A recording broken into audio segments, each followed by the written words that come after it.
వీక్షకులందరికీ నమస్కారం. జూలై నెలలో తులారాశి వారికి ఏ విధమైనటువంటి ఫలితాలు కలగబోతూ ఉన్నాయో ఈ వీడియో ద్వారా తెలుసుకునేటువంటి ప్రయత్నం చేద్దాం. ముఖ్యంగా ఈ మాసంలో ఉండేటువంటి గ్రహస్థితిని చూస్తే 13వ తారీఖు వరకు కుజుడు సప్తమంలో ఉంటారు తులారాశి వారికి. ఆ తదుపరి అష్టమ స్థానానికి కుజాష్టమ దోషము అనేటువంటిది అన్వయం అవుతుంది. 17వ తారీఖు వరకు భాగ్యరవి ఉంటారు. 17వ తారీఖు తర్వాత దశమ రవి, అంటే రవి అనుకూలిస్తారు. ఒక గ్రహం అనుకూలంగా మారుతోంది, ఒక గ్రహం ప్రతికూలంగా మారుతుంది. అయితే రాహు అనుకూలమైనటువంటి గ్రహంగా ఉన్నారు. అష్టమ స్థానంలో కుజుడితో పాటుగా గురువు కూడా ఉన్నారు. ఈ విషయాలు మనం దృష్టిలో పెట్టుకున్నప్పుడు ఈ మాసం మధ్యస్థంగా ఉంటుంది. అంటే ఇదంతా ప్రతికూలతతోటి ఉండదు, అలానే అంత అనుకూలంగా కూడా ఉండదు. చాలా మధ్యస్థమైనటువంటి ఫలితాలను మనం ఆశించవచ్చును జూలై నెలలో ఉన్నటువంటి గ్రహస్థితి రీత్యా. అష్టమ స్థానంలోకి కుజుడు చేరడం, అష్టమంలోనే ఉన్నటువంటి గురుగ్రహంతో కలిసి ఉండడం వల్ల ప్రవాసం కార్యహాని స్యాత్ కసరోగం ప్రపీడనం అన్నది శాస్త్రం. అయితే ఈ కుజగురుల యొక్క యుతి ఏదైతే ఉన్నదో దానివల్ల కొంత రుణబాధలు అనేటువంటివి పెరగడానికి అవకాశాలు ఉంటాయి. ఇది ఒక్కటి ప్రధానంగా గుర్తుపెట్టుకోవాలి. అలాగే కుజాష్టమం అష్టమ గురు యొక్క దోషం వల్ల ఏమవుతుంది అంటే ఆరోగ్యపరమైనటువంటి సమస్యలకి అవకాశం ఉంటుంది. రెండిటి మీద ఈ గ్రహస్థితి ప్రధానంగా ఫలితం చూపిస్తుంది. ఒకటి ఆరోగ్యము, రెండు సంపద, ఆర్థిక పరిస్థితులు. ఆరోగ్యము, ఆర్థిక పరిస్థితులు ఈ రెండింటి మీద ప్రభావాన్ని చూపెడుతుంది. మరి ఇవి ప్రతికూలతను చూపించే గ్రహాలు కదా, వీటి నుండి కాపాడే గ్రహాలు ఉన్నాయా? ఎందుకు లేవు? ఆ రాహు 6వ స్థానంలో ఉన్నారు. 6లో రాహువు ఒకే దెబ్బకి రెండిటి నుండి కాపాడగల సమర్థులు. అటు ఆరోగ్యాన్ని ఇస్తారు, అటు ఆర్థిక పరిస్థితుల్ని మెరుగుపరుస్తారు. అయితే రాహుకి ఇంకొక గ్రహం తోడయ్యి 17వ తారీఖు నుండి రవి కూడా అనుకూలంగా ఉన్నారు. అంటే 17 నుండి దశమ రవి దిగ్బలయుక్తుడైనటువంటి రవి వల్ల అటు ఆనందము, ఉత్సాహము, ఆరోగ్యం ఇవన్నీ కూడా కలుస్తాయి.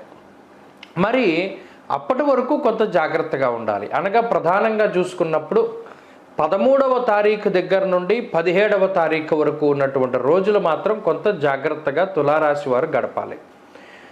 ఆరోగ్యపరమైనటువంటి విషయాలను చూస్తే కుజాష్టమ దోషం ఉన్నప్పుడు అటు విద్యుత్ వల్ల కానీ, అగ్ని వల్ల కానీ, పదునైనటువంటి పనిముట్ల వల్ల కానీ, లేదా విషపూరితమైనటువంటి జంతువుల వల్ల కానీ, అస్త్రశస్త్ర పరమైనటువంటి అంటే అస్త్రాల వల్ల కానీ, శస్త్రముల వల్ల కానీ బాధలు వస్తాయి అనేటువంటిది చెప్పారు.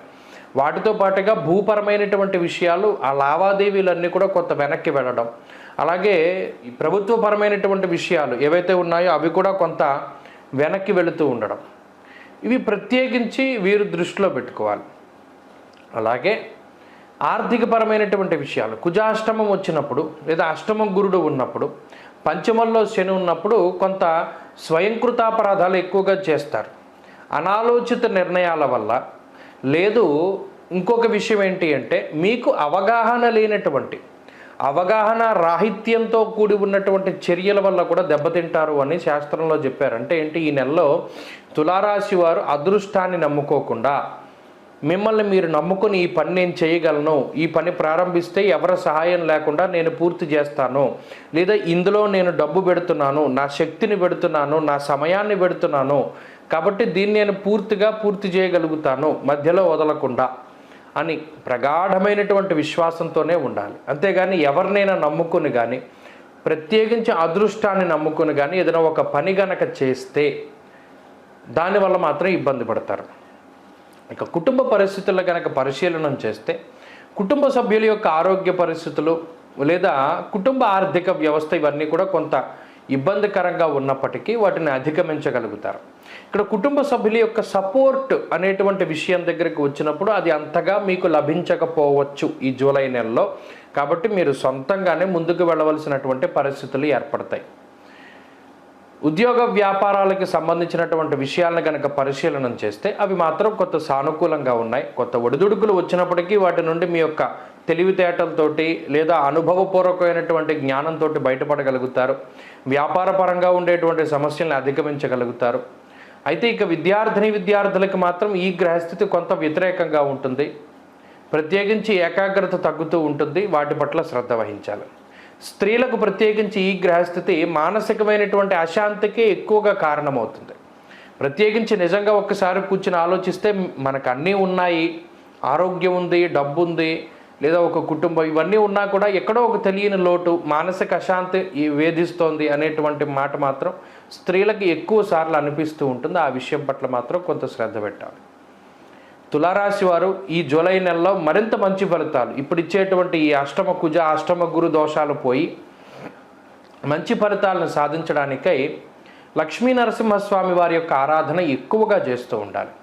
దక్షిణామూర్తి ఆరాధన ఎక్కువగా చేయాలి. మంగళవారం నాడు సాధ్యమైనంత వరకు సూర్యోదయం నుండి సూర్యాస్తమ పర్యంతము మౌనవ్రతాన్ని చేసి ఎర్రటి పళ్ళు కానీ, కందిపప్పు కానీ, లేదా మరి ఏ ఇతరత్ర బయట పదార్థాలు ఏవి కూడా తినకుండా ఆ రోజు రాత్రిపూట భోజనం చేయడం, లేదా పగటిపూట ఉండలేకపోతే టిఫిన్ తినడం లాంటివి చేస్తూ సుబ్రహ్మణ్యేశ్వర స్వామి వారి యొక్క ఆరాధన అధికంగా చేస్తూ, లక్ష్మీ నరసింహస్వామి వారి యొక్క ఆరాధన అధికంగా చేస్తూ ఉన్నట్టయితే మంచి ఫలితాలు వస్తాయి. రుణ విమోచన అంగారక స్తోత్రాన్ని, లక్ష్మీ నరసింహ కరావలంబ స్తోత్రాన్ని ప్రతినిత్యం పారాయణ చేయండి, మంచి ఫలితాలు సంప్రాప్తమవుతాయి. ఓం శ్రీమాత్రే నమః. వీక్షకులందరికీ నమస్కారం. వారాహి అమ్మవారు అంటే ఎవరు, ఎలా ఆవిర్భవించారు? మనందరికీ వారాహి అమ్మవారు అంటే ఆమె రూపము, ముఖము, వర్చస్సు, అలాగే అమ్మవారు చేత్తో పట్టుకునేటువంటి ఆయుధాలు, హలము, నాగలి, ఇటువంటివన్నీ మనకి కనబడుతూ ఉంటాయి. అయితే చాలామందికి తెలియనటువంటి ఒక విషయం ఏమిటి అంటే, లలితా సహస్రనామం ఎవరైనా చదువుతూ ఉంటే వాళ్ళకి తెలుస్తూ ఉంటుంది.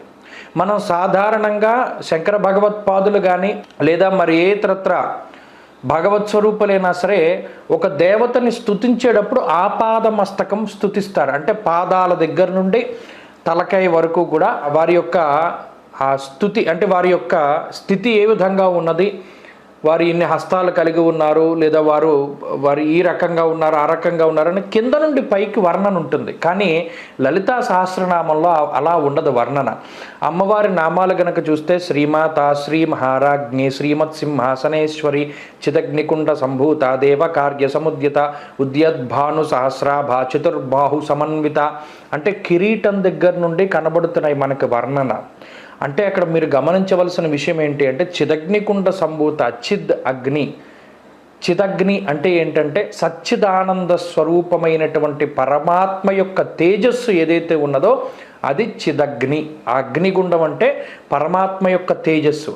ఆ తేజస్సు నుండి ఉద్భవించినటువంటి లలితాదేవి అగ్నిగుండం నుండి పైకి వచ్చింది. పైకి వచ్చినప్పుడు మొట్టమొదటగా ఈ కిరీటము, కన్నులు, లేకపోతేనేమో కనుబొమ్మలు, ముక్కు, నోరు, ఇలా కిందకి అమ్మవారి యొక్క స్వరూపాన్ని లలితా సహస్రనామం వర్ణన చేస్తూ ఉంటుంది. అలా చేసినప్పుడు ఈ అమ్మవారు ఆవిర్భవించినప్పుడు అమ్మవారితో పాటు మరో ఇద్దరు దేవతా స్వరూపాలు కూడా చిదగ్నికుండంలోంచి బయటకు వచ్చాయి. ఒక అమ్మవారు అంటే లలితాదేవి ఆమె మధ్యలో ఉండగా ఆమె యొక్క కుడి చేతి వైపు మంత్రిని పరిసేవిత. మంత్రిని అంటే రాజ్యశ్యామలాదేవి. ఇప్పుడు మన మాతంగి అంటారు, ఉచ్చిష్ట చాండాలి అంటారు, రాజ్యశ్యామల అంటారు, మాతంగి అంటారు. ఇలా ఏ పేరు పెట్టి పిలుచుకున్నా అమ్మవారు శ్యామలాదేవి ఆమె యొక్క కుడి పక్కన, అలాగే ఇంకొక దేవత వారాహి అమ్మవారు లలితాదేవి యొక్క ఎడమ వైపుగా ఉంటారు. ఇది చిదగ్నికుండంలోంచి ఉద్భవించినటువంటి దేవతా స్వరూపాలు. ఈ ముగ్గురే సృష్టి, స్థితి, లయాలకి సంబంధించినటువంటి జ్ఞానం లేదా క్రియ, ఇచ్ఛాశక్తి, జ్ఞానశక్తి, క్రియాశక్తి. అంటే అమ్మవారి యొక్క సర్వసైన్యాధ్యక్షురాలైనటువంటి శ్యామలాదేవి, లలితాదేవి, అలాగే వారాహిదేవి. అందుకనే మీరు గమనించండి, గుప్త నవరాత్రులు లేదా అమ్మవారికి సంబంధించిన నవరాత్రులు వచ్చినప్పుడు ముఖ్యంగా శ్యామలా నవరాత్రులు వస్తాయి. అలాగే ఆశ్వీజ మాసంలో అమ్మవారి శరన్నవరాత్రులు వస్తాయి. ఆషాఢ మాసంలో గుప్త నవరాత్రులు వస్తాయి. ఈ మూడే వస్తాయి. మిగతా దశమహావిద్యలకి సంబంధించినటువంటి నవరాత్రులు ఎక్కడా కనబడవు. ఎందుకు రావు అంటే ఈ ముగ్గురు దేవతలే చిదగ్నికుండ నుండి బయటకు వచ్చినటువంటి ఇచ్ఛాశక్తి, జ్ఞానశక్తి, క్రియాశక్తి స్వరూపాలు. అందుకనే శ్యామల నవరాత్రులు ఉంటాయి, ఆశ్వీజ నవరాత్రులు ఉంటాయి, అలాగే వారాహి నవరాత్రులు ఉంటాయి.